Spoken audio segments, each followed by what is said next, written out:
ശരി ശരത്ത്, അപ്പോൾ താമരശ്ശേരിയിൽ കള്ളന്മാരുടെ ശല്യം രൂക്ഷമാണ്. അവിടെ മാത്രമല്ല, വർക്കല അയിരൂരിലും ഇത്തരത്തിൽ റബ്ബർ തോട്ടത്തിൽ ഒരു മോഷണം നടത്തിയ പ്രതി അറസ്റ്റിലാവുകയാണ്. സുനി എന്നറിയപ്പെടുന്ന ജോൺസണാണ് അറസ്റ്റിലായത്. 30,000-ലധികം രൂപ വിലമതിക്കുന്ന പണിയായുധങ്ങൾ ഉൾപ്പെടെയാണ് ഇയാൾ മോഷ്ടിച്ചു കൊണ്ടുപോയത്. അരുൺ സോളമനോട് വിവരങ്ങൾ ചോദിക്കാം. അരുൺ, വിവരങ്ങൾ പറഞ്ഞോളൂ, എങ്ങനെയാണ് ഇയാളെ പിടികൂടിയത്?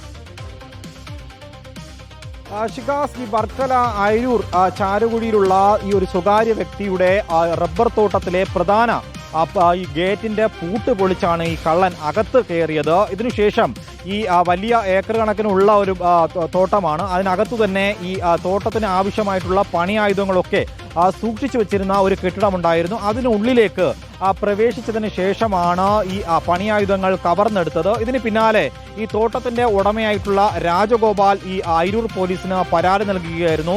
ഇതുമായി ബന്ധപ്പെട്ട് തന്നെ ഈ തൊട്ടടുത്തുള്ള ഈ വർക്കല അയിരൂരുമായി ബന്ധപ്പെട്ട് കിടക്കുന്ന ആക്രിക്കടകൾ കേന്ദ്രീകരിച്ചാണ് പ്രധാനമായിട്ടും ഈ കേസുമായി ബന്ധപ്പെട്ട് പോലീസ് അന്വേഷണം ആരംഭിച്ചത്. അങ്ങനെ അന്വേഷണം നടത്തി വരുന്നതിനിടയിലാണ് ഈ ഒരു പണിയായുധങ്ങൾ കവർന്നെടുത്തത് ഈ ജോൺസൺ എന്ന് പറയുന്ന ഈ 42 വയസ്സുള്ള വ്യക്തിയാണ് എന്നുള്ളത് പോലീസിന് വ്യക്തമായത്. അതുമായി ബന്ധപ്പെട്ട് തന്നെ കഴിഞ്ഞ കുറച്ചു ദിവസങ്ങളായി ഈ കേസുമായി ബന്ധപ്പെട്ട് അയിരൂർ പോലീസ് ഈ വ്യക്തിയെ കേന്ദ്രീകരിച്ച് അന്വേഷണം നടത്തി വരികയും പിന്നാലെ തൊട്ടടുത്തുള്ള നടയറയുള്ള ആക്രിക്കടയിൽ വെച്ചാണ് പ്രതിയെ പിടികൂടിയത്. അവിടെ നിന്ന് തന്നെയാണ് ഈ പണിയായുധങ്ങൾ വിറ്റ ആക്രിക്കടയിൽ നിന്നും ഈ തൊണ്ടി മുതലടക്കം പോലീസിന് കണ്ടെത്താൻ സാധിച്ചു. ഇതിനോടകം തന്നെ ഇന്നു തന്നെ പ്രതിയെ വർക്കല ഇപ്പോൾ കോടതിയിൽ ഹാജരാക്കിയതിന് പിന്നാലെ റിമാൻഡും ചെയ്തിരിക്കുകയാണ്.